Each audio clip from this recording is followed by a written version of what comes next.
Hi students, welcome to Year 11 Biology and Cells as the Basis of Life. This is video number 7 and we're going to look a little more closely at the cell membrane.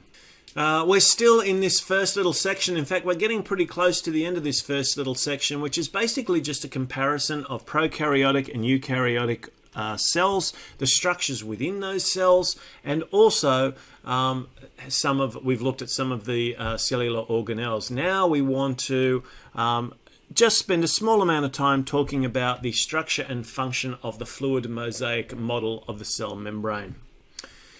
So we've described this cell membrane as a bag, as a regulator, and also as semi-permeable.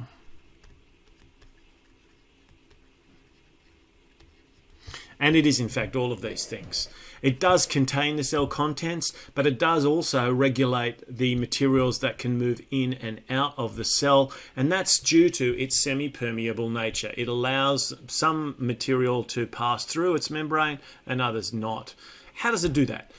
What are some characteristics that we can look at in order to help us understand something about the semi-permeable nature of the cell membrane? Well, what we have to do is we have to look at the composition. So the membrane itself is primarily composed of a lipid fluid material. And it's the lipids that are going to be really important as we look at this structure in a little bit more detail. And it allows the membrane itself to be relatively complex, but to also contain certain passageways or channels that allow material to move from one side of the cell to the other, either from the outside in or from the inside out. You can see also that there are a couple of different types of vesicles which may merge with the membrane or separate from one another depending on what their function is within the cell. We're going to look at a diagram which is a little oversimplified, but hopefully will give you a little bit of an idea of the relationship between lipids or fats and proteins and how they're distributed through the membrane. When we look through an electron microscope, we notice that the membrane has a couple of dark bands separated by a light band. And what this is suggested is that we have a lipid bilayer. So that is two rows of phospholipids. Now, one thing that's probably important at this stage is for us to just get a little bit of a sense of what's actually happening chemically here. And while you don't need to understand a lot of the chemistry, it's probably useful to be aware of the fact that lipids tend to have a polar or a water-loving head and a tail, and that is a water dislike tail. So the tail doesn't tend to like water. It's repelled from water. It actually contains a lot of hydrocarbons, and carbon and hydrogen have bonds that don't interact with water molecules, whereas the polar region at the top does. Now, what will happen, of course, is that what can happen is that the tail of two molecules can actually attract one another. We have a rule in solution chemistry that suggests that like dissolves like. So there is an attraction between two types of compounds that are similar to one another in the way their bonds are formed. And that means that we can actually have kind of a double layer of these lipids, which are pretty much going head to tail to tail to head. So, and this is pretty much what the membrane looks like, or at least it's the basic unit from which it's constructed. And we call it a bilayer because it has two layers. Okay, so two layers of lipids. You can kind of almost draw a little line through the middle if you like and say this is one here, and this is another one here, and it's exactly the same thing, it's just upside down. What that means is that the water-loving heads are in contact with both the external environment and the internal environment of the cell. So if you think about, this is outside the cell and this is inside the cell, and we know that the cytoplasm contains water as well as other substances, and for a large number of cells they're also going to be in an environment where water is going to be important. So this allows that attraction between the water-loving head of each of these molecules and a watery-based substance on either side of this complex membrane. Here's a bit more detail, which hopefully will make a little bit more sense to you. This kind of fluid mosaic model is one in which we recognize the lipid bilayer. Often they're referred to as phospholipids because of the presence of phosphate groups. But you can also, and you can see them sort of roughly the way that I've drawn them, with the head and then the tail and then the tail and the head. So that's the bilayer that we're looking at. But you can actually see now we've got some of these proteins that are scattered throughout the phospholipid bilayer.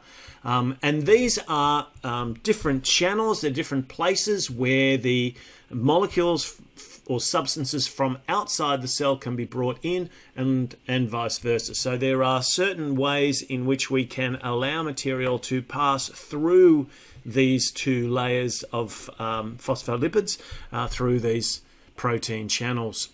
You'll also notice that there's integral membrane proteins. So these are ones that are actually providing strength and stability for the membrane so that it doesn't sort of tear apart.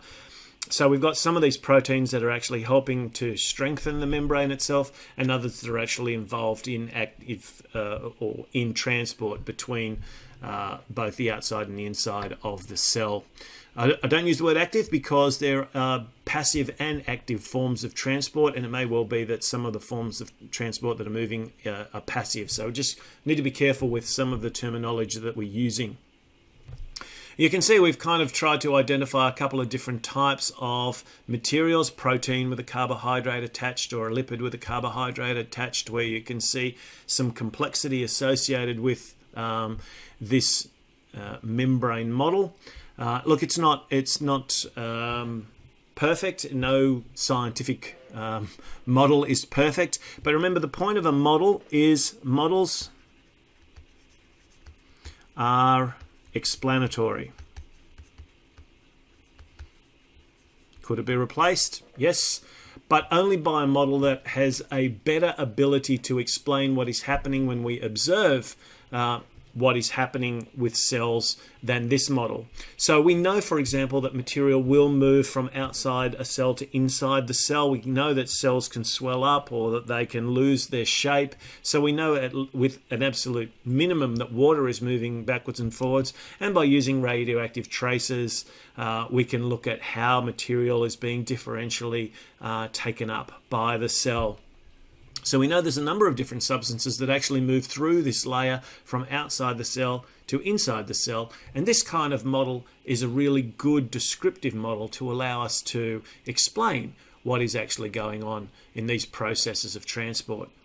So the key thing here is that the cell is actually capable in some way of being able to move in desired material and keep out undesired material. Now, there's no actual regulator in the sense that there's nothing thinking, there's no set of guards sitting at the gates checking passes or anything like that. But the way that the membrane is set up does allow certain materials to come in or leave the cell, or not, as the case may be. The migration processes associated with the movement of material from one place to another are either passive or active. And that's often going to be determined by the different concentrations of materials on either side of the membrane. So Passive processes include things like osmosis and diffusion, and these are two processes we will look at in subsequent videos. But you can also have active transport processes which actually usually push material against a gradient.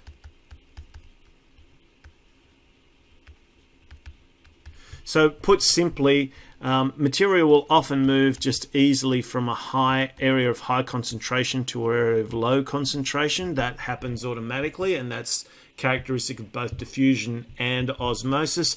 A simplest way to think about that is if you turn a gas tap on in a science laboratory, the gas doesn't just hover around the gas tap, it starts to move around the room. We say it diffuses around the room, and it starts where it's highest concentration, which is at the gas tap that's on, and it then moves through the room as it moves from the area of high concentration where there's lots of it to places where there isn't. So eventually it'll spread out and fill the whole room if it's left on long enough.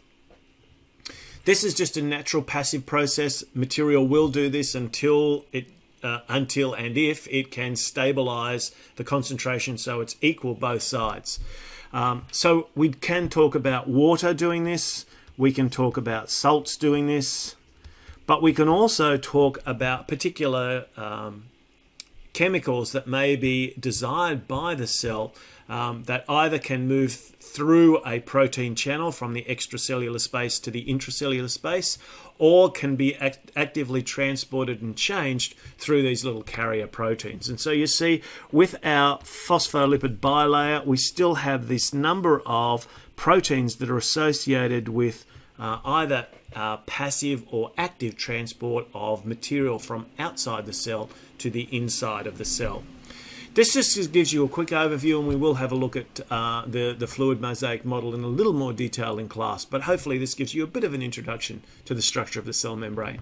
Thanks for watching.